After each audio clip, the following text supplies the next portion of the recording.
It's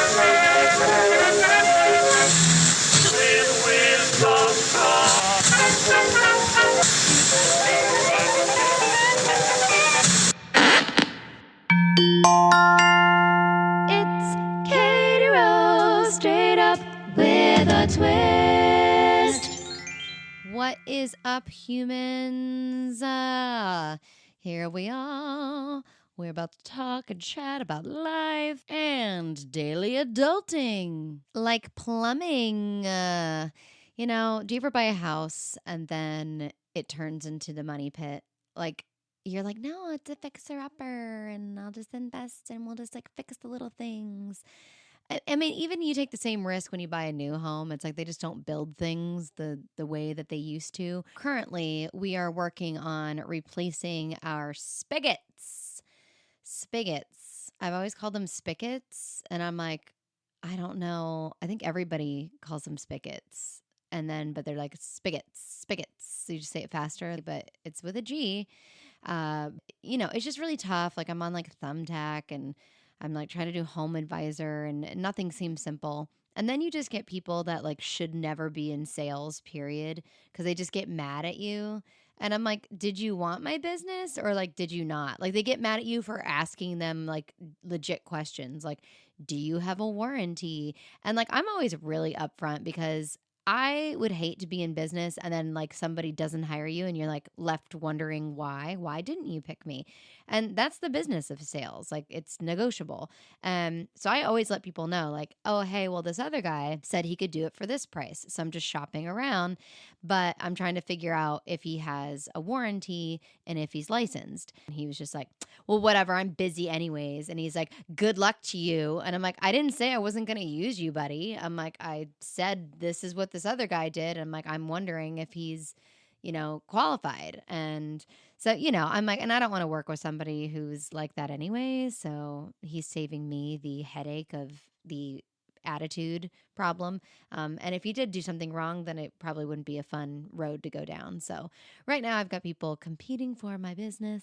And in a lot of these things, it's like, you start looking at the money and you're like, could I do it myself? But then you're just taking those risks and like taking time out of your day to do these things that you're kind of unsure about.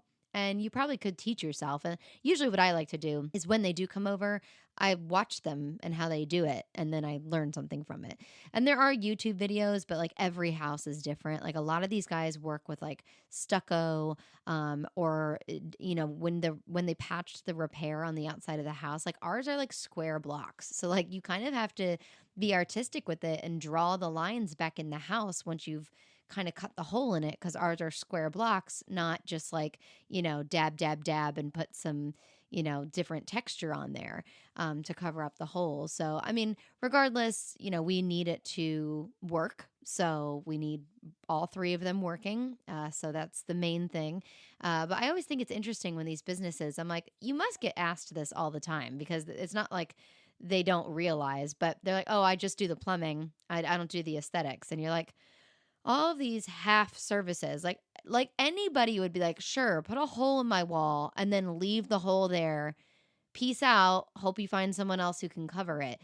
These are very like specific. And then you hire somebody to do that work, like covering it up, and whether you put like expansion foam in there or concrete or more block or whatever.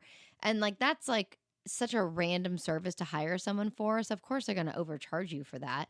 So then you're just going to be spending more. So then it's like, oh, I might as well learn how to do it myself. A lot of these things you end up just learning yourself. So they should team up with the patchwork guys, right? Like, work together, like, so that you can do the full service. And then eventually we want to get a shed.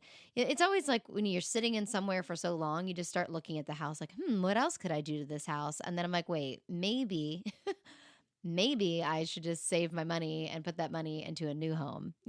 So we always debate. We're like, no, we'll die here. This is where we're going to be. Like, we're going to pay it off, and we're just going to be here, and we'll use all of our extra funds for family and events and traveling and things like that. But then you're kind of like, you outgrow your home and you're kind of like, well, maybe I do want to move. I don't know. I've been back and forth. But for now, as long as we get those major repairs, I've done a lot of repairs to this 1984 home. So very proud of the work that I've put into it. It's been lasting. We've just got a couple little things, but so far, so good. But today I kind of wanted to chat about the addiction that is social media.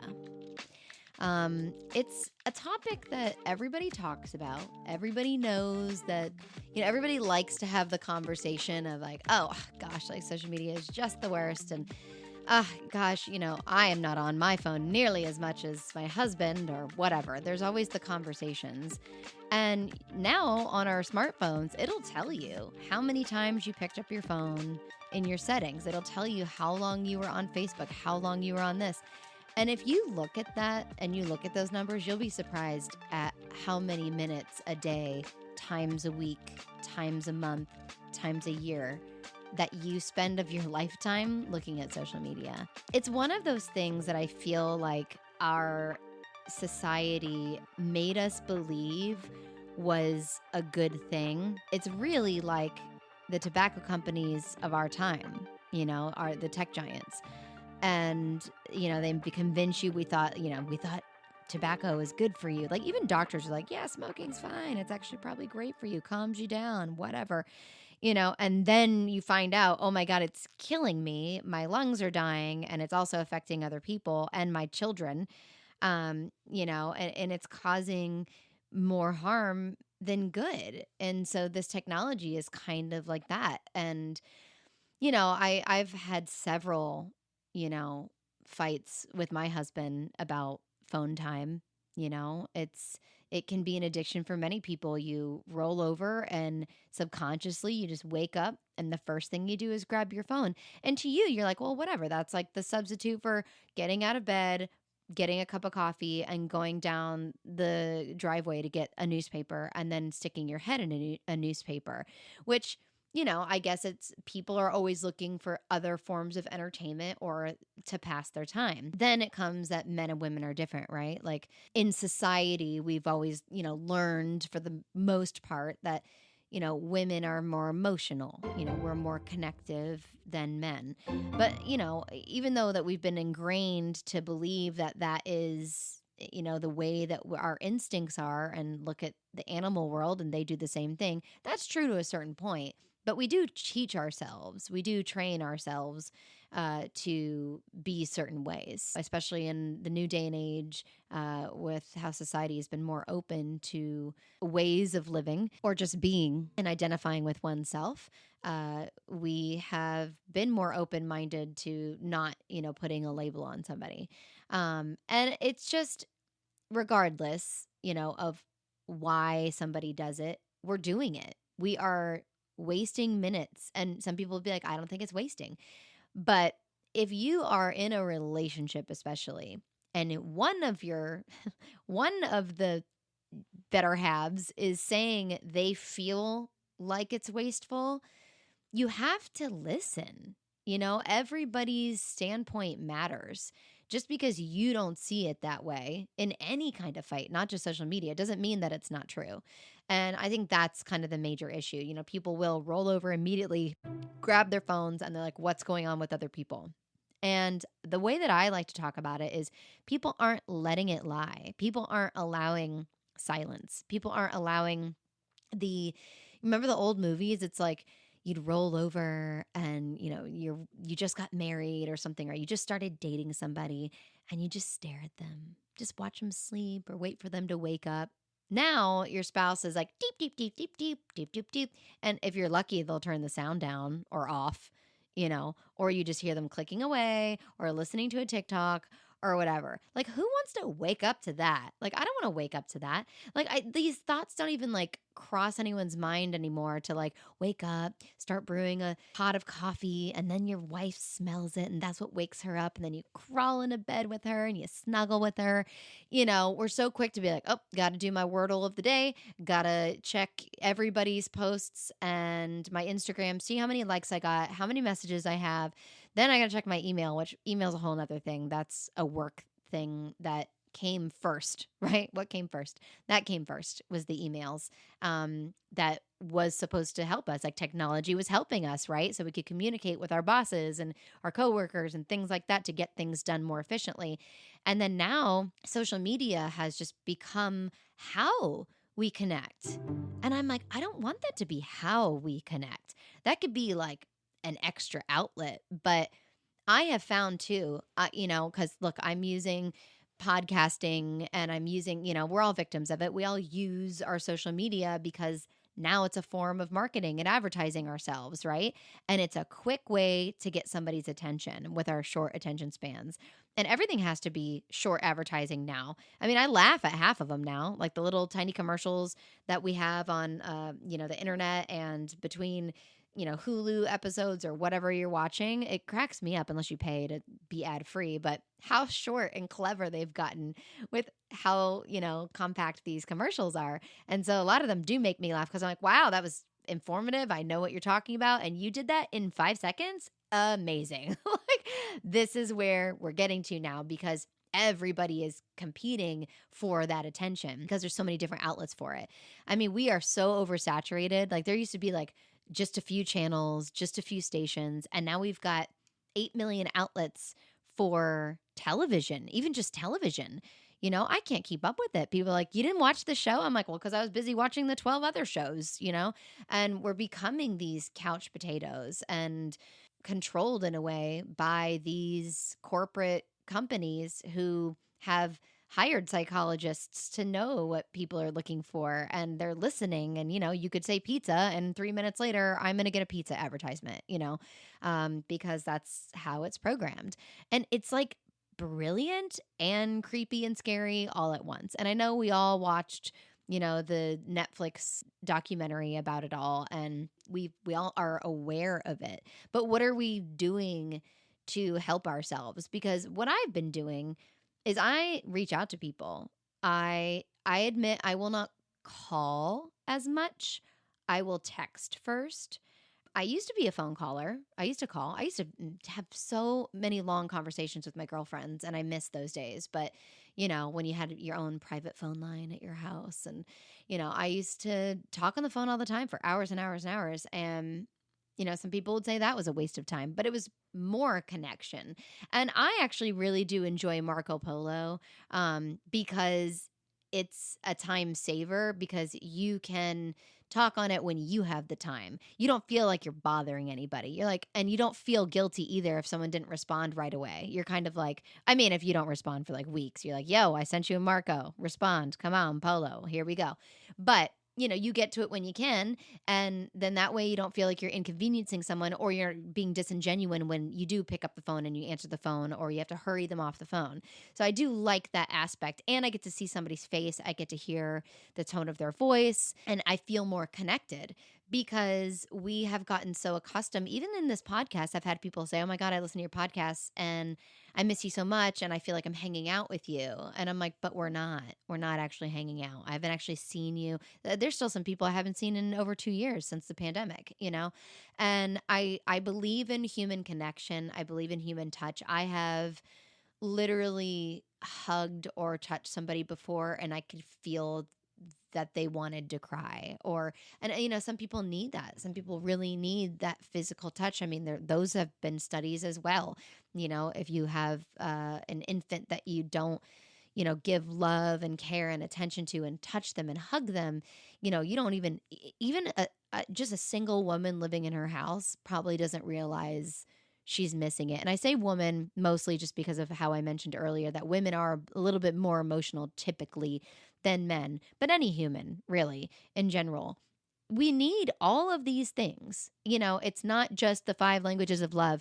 I always feel like we're all a little bit of those things at any given time. Yes, do I lean more heavily towards one of those things? Absolutely. But I feel like we need all of it. And I think we're dehumanizing ourselves. We are like, no, this is the world we live in now. I have to post on social media.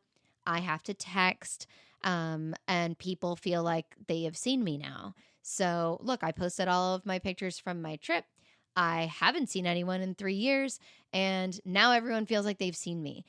And that's giving up too easily. I feel so much better when somebody personally reaches out to me. They call me, they text me, they say they want to get together, let's meet up. It is like that is like a Christmas present, right? We have taught ourselves Amazon is like Christmas every day. Oh my God, what came in the mail? Woo woo. And now it's like we're kind of, history repeats right now. Kind of when I get like a real handwritten letter in the mail or a Christmas card, I'm like, oh, look at this, a real card that was delivered to me, because we gift ourselves constantly. We post something and then we gift ourselves by getting likes back. Right. And we're like, oh, I knew that was going to happen. And of course, I've done the social experiment, which I hate this. I hate that this is true because I've actually done this experiment before. I will post about important things. I'll post a quote. An advertisement, whatever it may be, or about my job or whatever. And I will post a selfie. I did my makeup and my hair. Maybe I'm going out for that night. And I'm like, all right, I'm going to try this. I looked at my husband. I'm just going to see what happens. And I post it. And then all of a sudden I've got like over 100 likes. And I'm like, just for my face? Like, really? Really? Like, oh, because I dressed up and looked cute, which I think that, making people feel good about themselves for how they look is important as well. But it can also set a bad example that like that's what it's about. It's about how you look. I mean, really, that's what life is. I hate to say that. It's so sad that it's actually kind of factual, but really, that's all anybody freaking cares about. What's the first thing when someone sees you? You look great. Or they just don't say anything and then they like catch up with you and like it's almost better to not look great because then when people are talking to you, they're actually like talking to you to like catch up and like see how you're doing. They're not just like staring at you like, wow, you look fantastic. And oh, I love your hair and your nails. Oh, wow, you just look great. I'm like, it's just so pause for cat at the door. And it's just so disingenuous. And I'm going to try my best. Like it's very difficult because I just want to say what I want to say. But then, when you're on a platform like this, it's like you want to cover all your bases and you don't want to offend anybody. But if you could just give me the grace that I would give to any of my friends, it's like I just want to say what I'm feeling. I just want to get it off my chest and say how I'm feeling because and it doesn't mean I'm not thinking of all of the other aspects. It's just giving somebody the benefit of the doubt and understanding, yes, I've thought of all of those things, but when it comes down to it, it does feel like all anybody freaking cares about is what you look like. I mean, from a long time ago, even it's like you go to a reunion. What's the first thing you do at a reunion? It's like, did you see Betty? She didn't look that great. Oh, he was so hot back in the day, but look at him now, not doing so great. It's like, or he could be doing great and have an amazing family and be very wealthy. But that doesn't seem to matter in the moment, right? It doesn't matter how old we get. People always talk about how somebody looks. And especially being in this entertainment industry, it's like just more, at the forefront all the time. And I hate it. I hate that that's the world that we live in. Granted, I could also do a whole episode about being healthy. And that would be something else that I definitely want to talk about down the road because I do believe that being healthy is positivity and gives you the dopamine and those wonderful things and does make you feel better and therefore act better and then to be a better human and I'm going to digress away from that right now, but I was listening to I went to Epcot. We had like a special guest pass for the evenings and because my husband works there and I worked there for 20 years. Maybe I'll be back, who knows, but we went there at night and I finally got to ride the Guardians of the Galaxy ride. It was the best ride I've ever been on. It was great. It kind of reminded me of Space Mountain 2 in Paris, if you've ever been to Disney there. That same like blast off, except for they don't have the, padded things by your head that make your head bounce back and forth throughout. I hated that. I'm like, you think you're protecting my head by putting this padding here, but now I'm straining my neck trying to keep my head straight because my head's just bouncing back and forth. But kind of that immersive, like you really feel like you're in space. And it did remind me of Space Mountain 1, at Magic Kingdom, that opening section. I'm like, this is Space Mountain. This is Space Mountain. And but at the very end, I just got a little woozy. I get motion sickness if I just turn in a circle, and I was doing really well. I was laughing, I was screaming. I got a great Gloria Estefan song. I was jamming, and at the very end I was like, oof. I was like, whoa. And I had heard that a woman was suing Disney because she fell down the stairs. And I'm like, wow, I'm interested to see these stairs. And I had trouble. And I'm like, because I was a little woozy, and you have to go upstairs and then downstairs, and they only have one elevator. But when you're looking, you're like, well, that's reserved for handicap. So, like, of course, I probably can't take it. So then you just feel forced to take the stairs. And I'm like, I could possibly fall down these stairs. Granted, there are railings. But it's a little interesting that there are stairs, because I'm not sure that there's a warning. Like, by the way, there's stairs at the end of this if you don't like going up and down stairs. Like, I don't know. So then we watched the harmonious fireworks show, and I thought it was beautiful. I know people get nostalgic and everybody loves the old stuff. I thought it was great. I really thought the technology was great. The screens were clear. I thought the fireworks were timed beautifully. I thought the choice of music was great. My only critique is, while I get it, we're at Epcot and it's, countries around the world, so let's celebrate different languages. A lot of the songs would be half sung in English and then half sung in a different language. Well, at the end, they're playing, music from Hunchback. And there's this moment where in the song they say wish upon a star or wish upon the moon, and then they have like a firework that looks like a star going across the sky, but they chose to do that in a different language. And I'm like, no. I'm like, if you're going to have one of like the main moments in it, nobody's going to correlate if they don't know what that word is. And I assumed the majority of the people at Disney probably speak English. So I was surprised that for that one moment, they didn't capitalize on that, firework going perfectly with the word star or moon as the star went across. And instead they said it in some other language. And I was like, ah, man.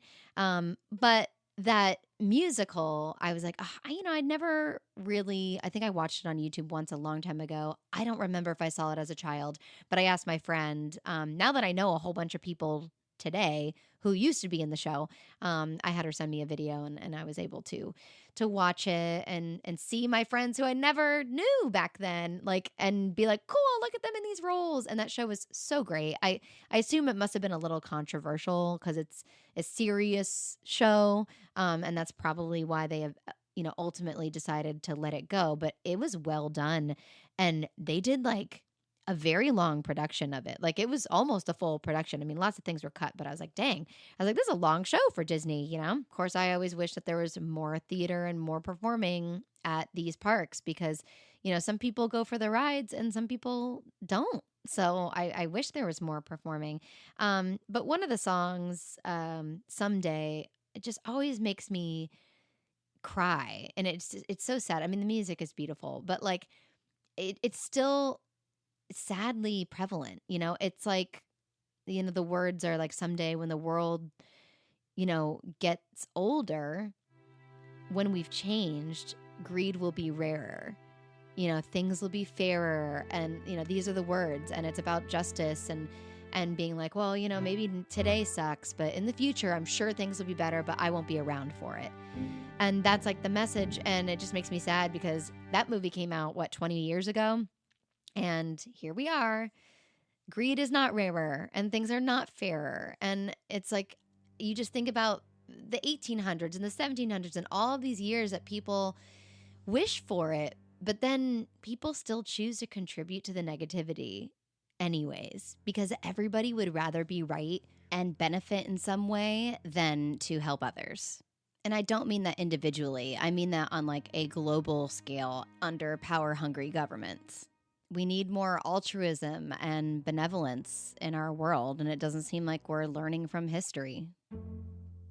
I feel like people need some emotional moment to choose to be better. Like, do you know what I'm saying? Like, we don't need the Michael Jackson song to be like, yes, now I'm going to be good. Or Lady Gaga telling us to, and then those are the people that make you feel something, that make you care about something. And then people make fun of the performers that are doing that. In our Republican Democratic world, at least they're trying to send a positive message. It's like, I really do feel bad for people because I know that the reason that they're acting that way is because they lack love and they lack the loving attention in their life that they need. They lack the, I guess, the personal accolades and attention that they so desire.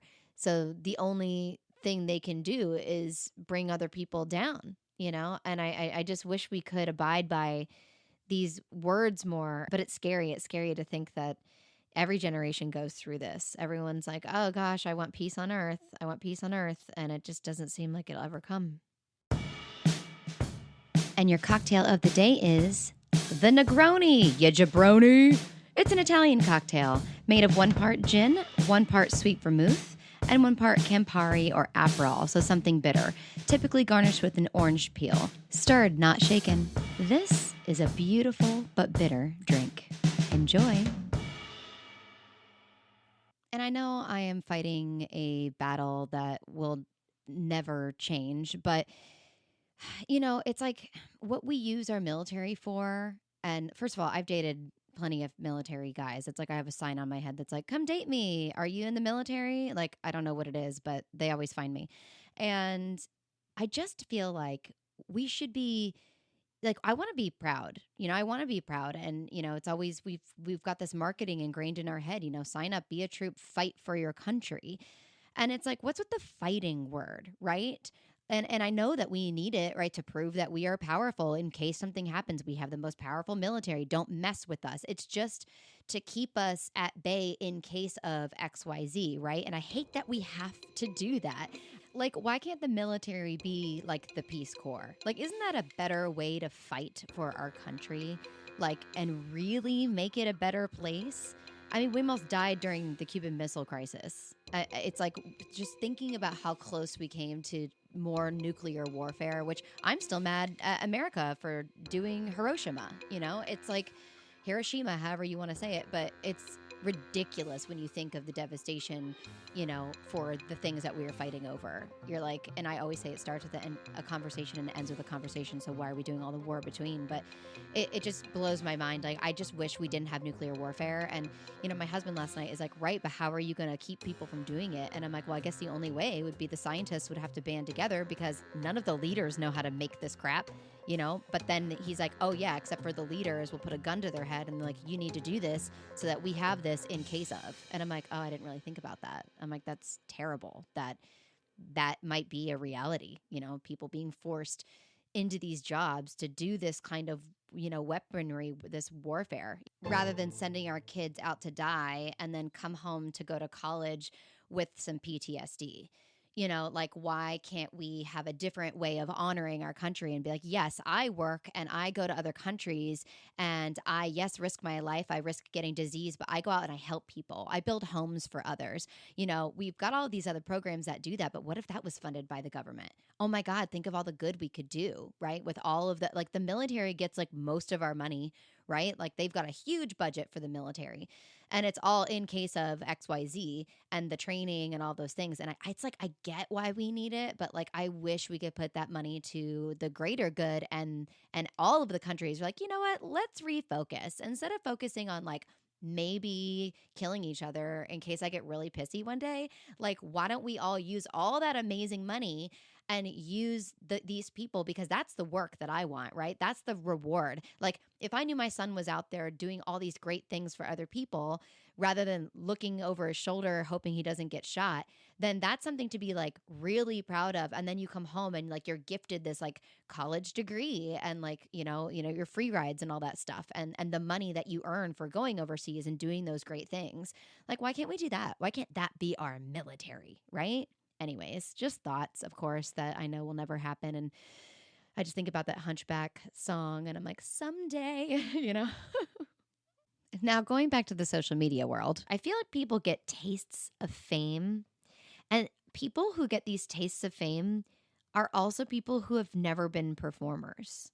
And I'm not sure they know how to handle it, because that's part of our training as performers, honestly. It is learning how to handle rejection and how to handle attention and to learn to be humble, and to get along with people. And just because you get a role doesn't mean you're the best in the role, doesn't mean that you're the best of everybody. It just means that you were fit for this role. There's just different things. And I know that it's like, this instant dopamine that you get and getting that attention. But, you hear these people that get famous for a while. And I fear for them because I've heard some people quit their jobs because they're like, I'm famous on social media now. I don't need my job anymore. So then they stop focusing on their regular job, or, I'm an influencer. Well, how quick things change in our world, are you really going to be relevant for that long? Like, are you going to be the person that I go to for this information? I feel like you're one in thousands, maybe millions at this point of influencers. Like, why? Yet we see that there's millions of followers for these people. And that's the other thing. So if there's like millions of followers, like how many people do you follow? I guess it's possible, but that would mean you'd have to be looking at these people every day. I mean, I guess not. You could just click the follow button once and then like not look at it for another month to see what they're up to. But I'm wondering if that's a short-lived career move. I know that people can be very sexful, very successful at it. And I guess you have to know what you're doing to stay relevant or get famous because you showed your butt or whatever and said something quirky and then you're trying to bank on that for forever. It's constant. And then is that really what you want to do? Is that what you want to do? Is that really where your heart is? And also, what's the damage you're going to get? I see these people that do this, like I said, who don't have experience being in entertainment. And they're like, oh my God, the comments were awful or, whatever. And it would be a really hard thing to handle forever. That's like a lot of willful attention, negative and positive, whether you're making money or not. And I fear that spiral as well because I feel like people are contributing to mental illness, by telling someone that they look fire, when like, look at Madonna. She posted those pictures and this is her life now. Like, that's not what she looks like. These are all filtered, photoshopped, whatever, and her life is now hugging a toilet and doing a photo shoot around a toilet with filters while you tell her she looks great. And it's okay, if she modifies her face because she deserves it. She's worked hard. If that's what she wants to do to her face and modify it, she can do that. I just feel like that's so backwards. Like our society's messed up. Like Madonna doesn't need to alter her face, and that's not some, form of pampering. It's psychologically and physically painful. Altering yourself for society isn't fire to me, If you do something for yourself, do it for yourself, but not because you liked the response from other people. And is the response genuine or do they just want attention? If you tell somebody something enough, they start to believe it. I don't know. I feel like we always do that in our life. I got this, dress. Why? Because it made you feel good or because you thought other people were going to make you feel good? I mean, I have to admit, when I buy an outfit, if I'm being honest, like one person telling me it looks good, I'm like, it was worth the money. Like that was all I needed. Just the one comment. And then I'm like, oh, thank God I bought this. So, I guess we all kind of need that. We're all a little vain in that way. But, I just feel like those who encourage others to be everything but themselves aren't cool. I don't think that's a cool thing to do. Like, I just don't think it's an honor. It's the people on this Madonna post, like, it'd be an honor to photograph you on a bathroom floor. Like, what? Like, why are you supporting this behavior? Like, the same thing with Britney Spears. She just keeps rolling around places and spinning in circles. And it's because people are like, oh, Britney, just being Britney. Look, I'm like, that is not the Britney I grew up with. I'm sorry, guys, but I don't know who you are supporting. That is not the Britney Spears that I grew up with. We grew up with, like, a Southern girl who was sweet, and this paparazzi ruined her because they wouldn't leave her the frick alone. And then they made her look like she was the asshole. Are you kidding me? If somebody was up my ass that much, I also would probably punch them in the face and go get a tattoo and say awful things and scream at them and go absolute batshit crazy. I really would, because you get on your last nerve. Like, you have a boiling point. You have a breaking point, and we are forcing these people into these psychotic downfalls, and they're spiraling and it's not healthy. And I don't know what we're really supposed to do about it except for to talk about it. Leave Bennifer alone. Stop taking your frickin' helicopters and flying over their wedding. You look like a jackass. And if it was me, I would flick off the helicopter. I don't think they did. I think they are so used to the paparazzi following them. They were just like, there they are. Here's our wedding. Like, give them some privacy. And then you've got people like, getting on the Twitter and being like, there are more important things in the world than this wedding. Like, some of the far right people are saying this. And I'm like, yeah, no shit. Do you think that they want this helicopter at their wedding. They didn't order this helicopter for their wedding, I'm telling you. It's when people need to take a moment and understand too. Also, it's like, yes, there are bad things happening in the world, but if somebody does want to report on a beautiful wedding, there's nothing wrong with that either. Like, you have to be able to separate these things. And when you start getting emotionally upset from looking at social media, you need to put it away. You need to say, I need to be off Facebook for 3 months, or I need to not pick up my phone in the mornings. I need to leave my phone at home when I go on a date with my spouse. I'm sorry, but I did this the other day and I was like, yes, this is great. Yes, we couldn't take pictures. Whatever.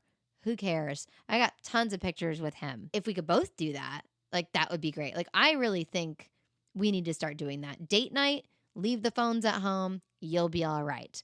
Go out, you can always do the old school thing, leave a number with someone you care about. This is a number. We're going to be at this restaurant if you need to reach me. Do that old school way. And then they call the restaurant and they're like, excuse me, Miss Rose, you have a phone call at the front desk.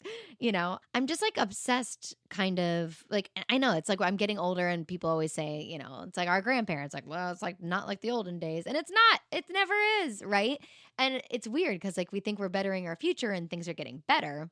And they do in some ways, right? Like, nobody's denying that like the invention of the microwave was not brilliant. Everybody uses a microwave. It's in every home now. All of these little things that do help us to function, but I'm not sure social media helps us to function. I'm not sure it's the number one way we should be earning an income. I don't think it's the number one way we should be communicating with our friends and our loved ones. Like I said, it's that whole, I feel satisfied. I know what's going on with Katie. I saw that she posted. Doesn't mean I don't care and I don't love her. But why aren't you then, also saying, hey, I care about you and I love you? We need to do that more. We need to say, hey, just was thinking about you today, sending you a text. We should get together soon. Something like that. I'm constantly reaching out to people. People have told me this before. Oh, well, you seem like you're totally fine. You seem like an independent woman who can take care of herself and seems like you're doing stuff all the time and you're doing great. I'm like, right, I am, because that's the default. If no one is calling me to hang out, and I'm always the one. I mean, honestly, like, I'm typically the planner and I get exhausted from it. I get burnout from it because I'm like, I feel like I put in all of this work and then it's like, you throw things out there and see what sticks and see who responds. Like, I could call or text or message, 50 of my friends and only 2 of them will respond. And some people say they have the other problem where their anxiety, they're like, oh, I don't know that that person would want to hear from me. They're afraid of being rejected. I'm not afraid of being rejected. It's fine, but I need a response. Like, I don't even get people that don't respond. I'm like, what?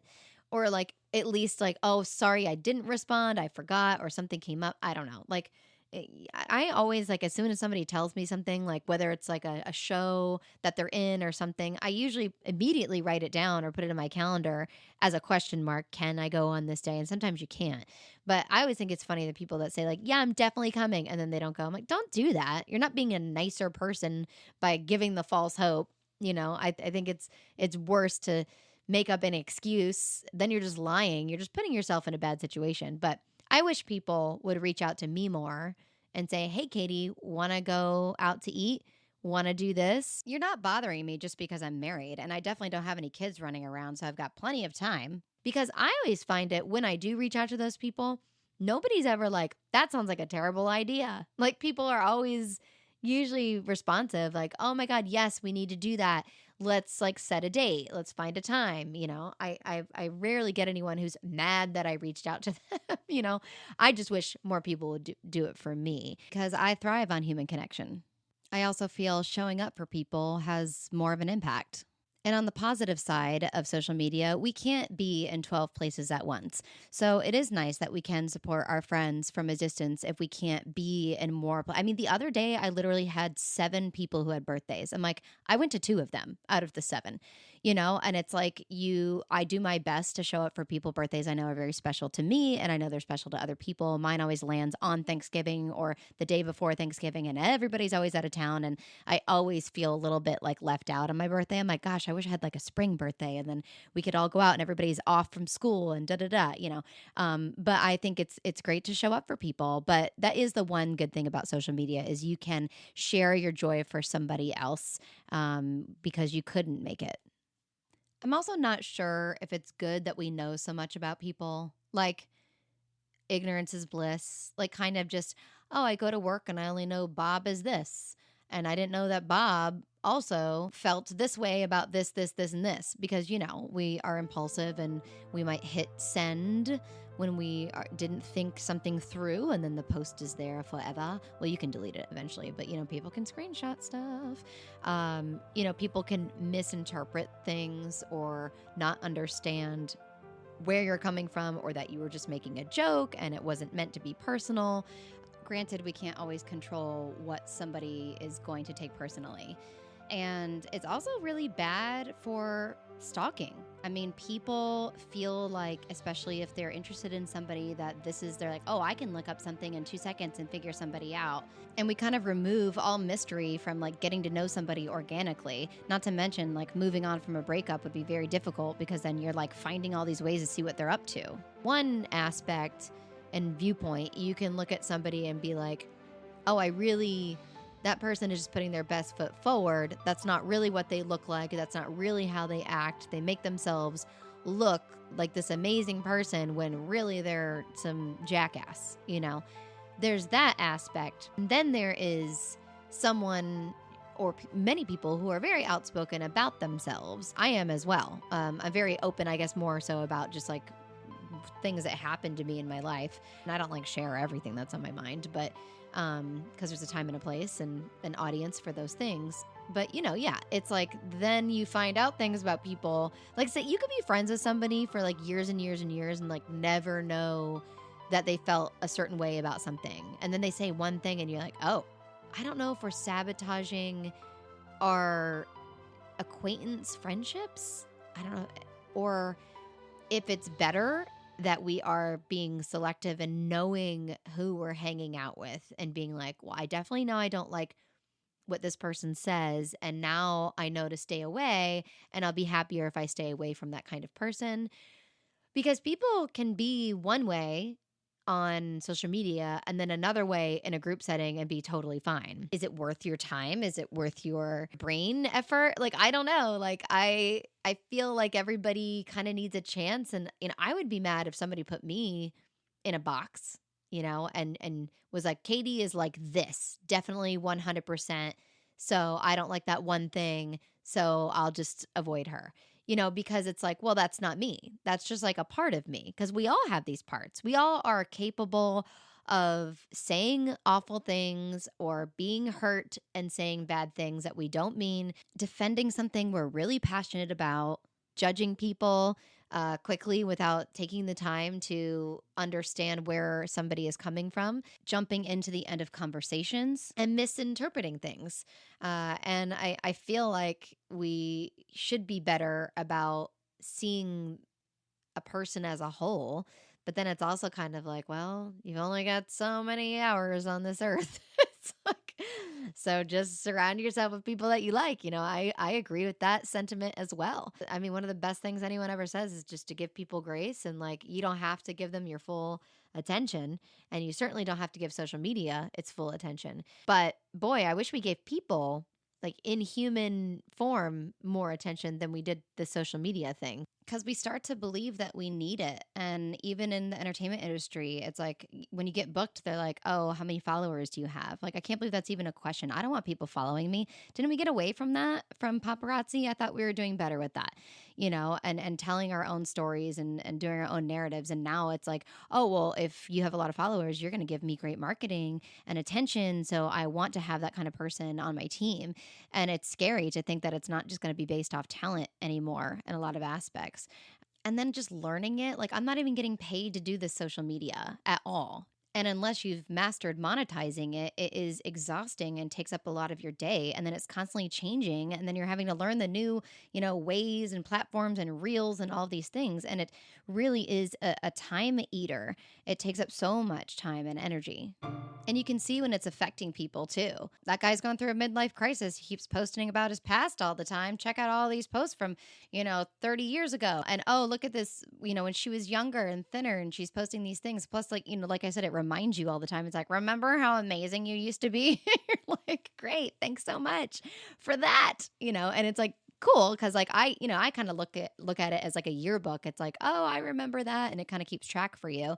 But like it's kind of scary to think like it could just all disappear. Like, I mean, what if Facebook is just like, peace, I don't want to do this anymore. We're done. We're shutting it down. You're like, oh my gosh, like you have to download all of your digital data if you didn't save it already, which that's another cluster F. It's like I literally have been transferring and trying to organize my digital clutter, which is just exhausting. But what I'm saying is you can see these patterns of mental illness just by looking on social media. You could see, people that are like, I bought another animal because I need something fuzzy and love in my life. Or people are influenced by your posts. So then it makes them want to post. Oh, well, she posted this. So now I feel like I should have to post something as well. If you haven't caught on already, I wish I could have gone to school for psychology. I'm super interested in it.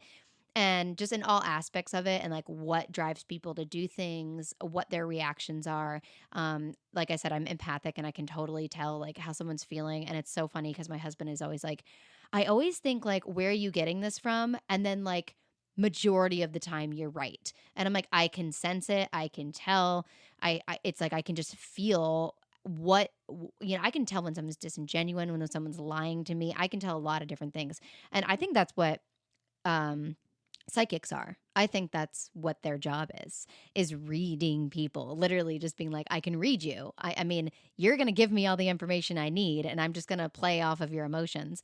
And my husband's always like, you should have done that. You would have been famous. And I'm like, no, because I have a soul and I'm not going to lie to people based off my senses. Now, I don't know about like I see ghosts and I talk to dead people situation. I don't know if that's mediums are real or not. I don't feel like they are because so many of them have been proven to be, scammers. So I'm like, well, it sounds like there's a whole bunch of them out there. So if we're not catching on yet, then that's on you. Waste your money putting it towards that person who's just getting all this information from you. Go for it. But social media can also be a dangerous place.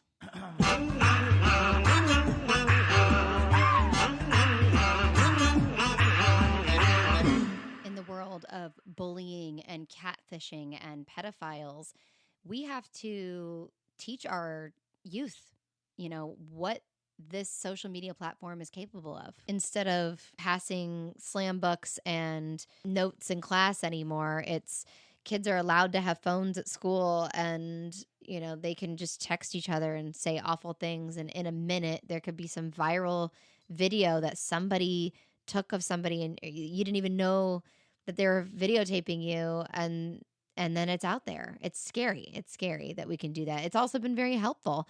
It's also been helpful. It's also helped people get out of bad situations, or it's been used in, they're using it in courtrooms now and stuff like that. So, I don't know. I don't know what the answer is. I think balance is always the answer. Don't drink too much, don't eat too many donuts, and don't do too much social media. And to continue to connect physically. If you're in a marriage that is struggling, because I know mine has, especially during the pandemic, whatever technology it is, it can become addicting.